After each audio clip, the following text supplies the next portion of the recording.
सुगंधा और उसकी सास कांता के बीच एक अजीब सी जंग रहती थी।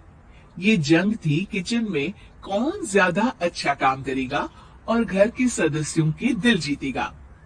और उनकी इस जंग में हमेशा कुर्बान होते थे उनके दोनों पति। कैसे? आइए देखते हैं इस किचन पॉलिटिक्स की कहानी में। एक दिन किचन में, माँ जी, आज मैं बना रही हूँ मेथी की सब्जी। इस खाने से घर वालों की पेट की सारी समस्या खत्म हो जाएगी। और मैं बना रही हूँ तड़के वाली छाछ, जिसे पीते ही गैस की समस्या कभी नहीं होगी। दोनों अपने अपने खाने को लेकर टेबल पर पहुंच जाती हैं। तभी सुगंधा के ससुर उसकी बनाई सब्जी की तारीफ कर देते हैं। अरे वाह, मेथी की सब्जी भी बनी है, बड़ी ही स्वादिष्ट है। वाह बहू वाह।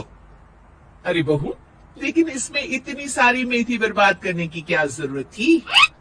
देखिए माँ जी, ये तो वो मेथी है जो आप रात में भिगोकर सुबह उसका पानी पीती हैं, और जो मेथी फेंक देती हैं, उसी से मैंने ये सब्जी बनाई है।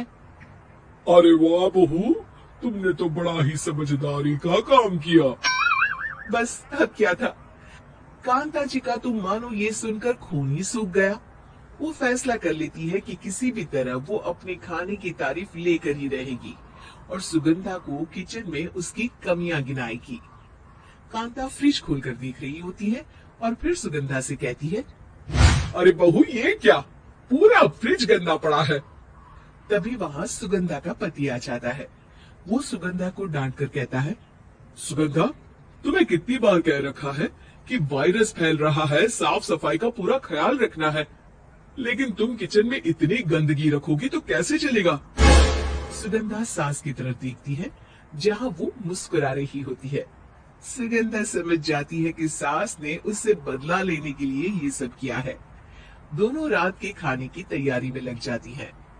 दोनों ना एक दूसरे की तरफ देखती हैं और ना ही एक दूसरे से बातें करती हैं। रात को खाने की टेबल पर एक एक कर दोनों कई तरह के अलग अलग व्यंजन टेबल पर लगा देती हैं और अपने अपने पति के पास जाकर खड़ी हो जाती हैं। अरे खाइए जी खाइए, मैंने बड़ी मेहनत से बनाया है। प्लेट में वो खाना डालती है। सुगंधा भी दोनों की प्लेट में खाना डालते हुए कहती है, बड़ी ही मेहनत लगी है इस खाने को बनाने में। हाँ, दोनों को ना चाहते हुए भी सारा खाना खाना पड़ता है। कहीं दही तो कहीं मलाई तो कहीं मसाला। और इन सब के बाद दोनों बड़ी ही मुश्किल से अपने कमरे में सोने जाते हैं। लेकिन अगली सुबह सुगंधा का पति चिल्ला रहा होता है, हाय रे, हाय मेरा तो पेट खराब हो गया। हाय माँ, बहुत दर्द हो रहा है। तो वहीं कांता के कमरे से भी कुछ ऐसी ही आवाज आने लगती है। हे भगवान, इस सास बहू की लड़ाई हमारी जान लेकर रहेगी। जाओ कोई डॉक्टर को बुलाकर लाओ। डॉक्टर आते हैं। दोनों को देखकर कांता और सुगंधा से कहती हैं, देखिए, आप दोनों इन्हें खाने में हल्का ही दीजिएगा। हो सके तो रात का खाना जल्दी खाया करें और वॉक किया करें। इतना कहकर डॉक्टर वहां से चले जाते हैं। जिसके बाद एक बार फिर से दोनों बहुएं किचन में जाती हैं और खाना बनाने में लग जाती हैं। रात में खाने के टेबल पर दोनों एक बार फिर से खाना लगाने लगती है। पापा जी, मैंने ये पतली मूंग की दाल की खिचड़ी के साथ ये पापड़ और पुदीने की चटनी भी बनाई है। अरे बहू, अभी अभी बेचारे पेट की बीमारी से गुजरे हैं। इतना भारी खाना तो डॉक्टर ने भी मना किया है ना। देखिए, मैंने आप दोनों के लिए सूप बनाया है। और दोनों उन लोगों की प्लेट में खाना डालने लगती हैं। तभी दोनों एक साथ बोल पड़ते हैं, बस करो, हमें माफ करो। हमें नहीं खाना इस घर में, ना खिचड़ी और ना ही सूप।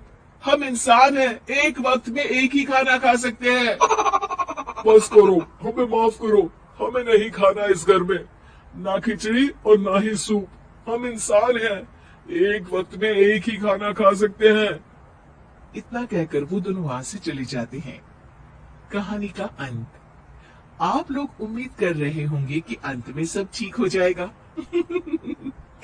नहीं जनाब, अगर सास बहू के बीच सब ठीक हो जाए तो आप ये सीरीज देखे ही क्यों? तो मजा लीजिए इस चैनल में सास बहू से जुड़ी कहानियों का, क्योंकि ये ऐसा रिश्ता है जिसकी मिठास उसकी खटास में हमेशा ज्यादा ही रहती है।